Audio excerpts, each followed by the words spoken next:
Morning, School of Light. We are in First Chronicles chapter 23. The Levites. Now, one of the greatest things I think stood out in the last chapter was David's quote that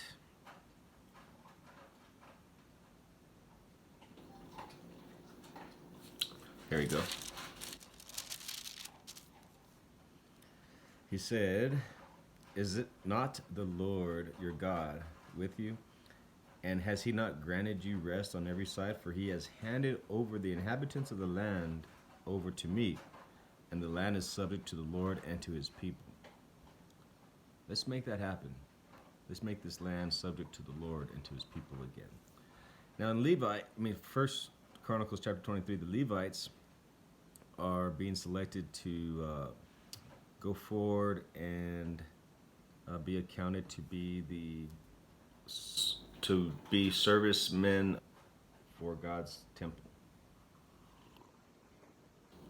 When David was old and full of years, he made his son Solomon king over Israel. He was gathered together all the leaders of Israel, as well as the priests and Levites. The Levites, 30 years old or more, were counted, and total number of them was 38,000. David said, "Of these, 24,000 are to supervise the work of the temple of the Lord, and 6,000 are to be officials and judges. 4,000 are to be gatekeepers, and 4,000 are to praise the Lord with musical instruments. I have provided for that purpose."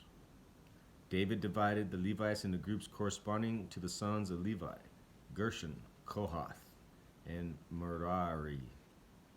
Belonging to the Gershonites, Ladan and Shimei. The son of Ladan, Jehiel the first, Zetham and Joel, 3 in all. The sons of Shammai, Shelomoth, Haziel, and Haran, 3 in all. These were the heads of the families of Ladan. And the sons of Shimei, Jahath, Zezah, Jeush, and Beriah.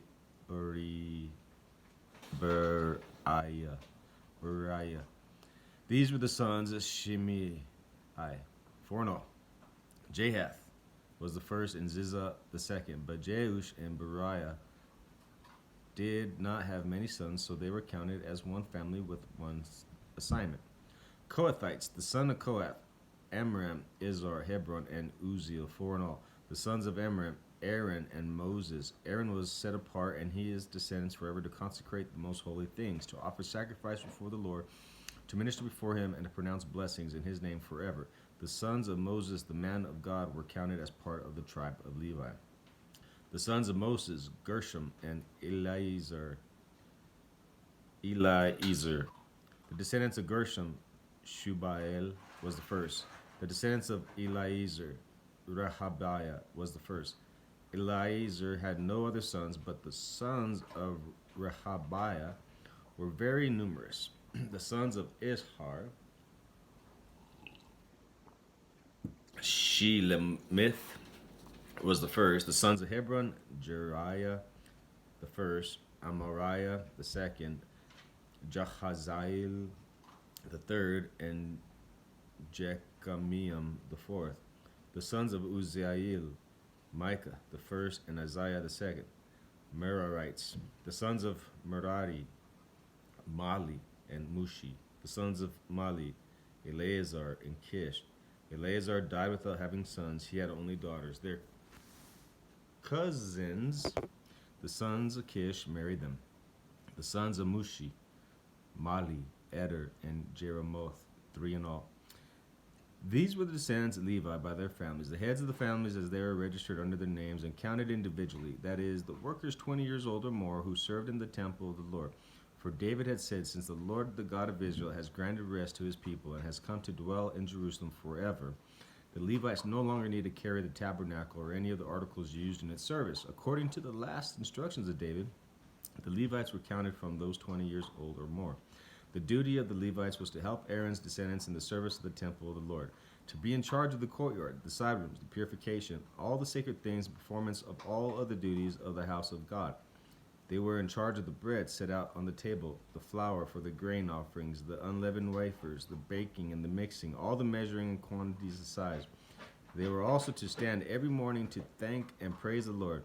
They were to do the same in the evening, and whenever burnt offerings were presented to the Lord on Sabbaths, at new moons, festivals, and appointed feasts, they were there to serve before the Lord regularly in the proper number and in the way prescribed for them. And so, the Levites carried out their responsibilities for the tent of meeting, for the holy place, and under their brothers, the descendants of Aaron, for their service of the temple of the Lord.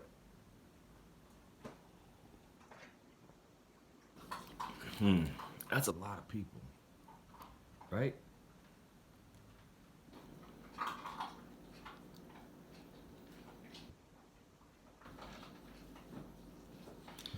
Just the ones that were 30 years old and older, the total number was 38,000.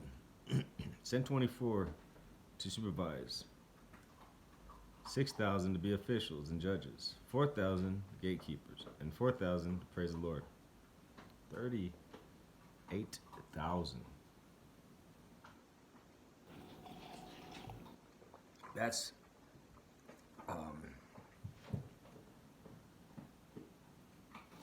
what's the word I'm looking for? That is noticeable. I mean, that's noteworthy. And then I just maybe to note that before the tent was being carried, now they're saying, hey, he has granted rest to his people and has come to dwell in Jerusalem forever. The Levites no longer need to carry the tabernacle. So they were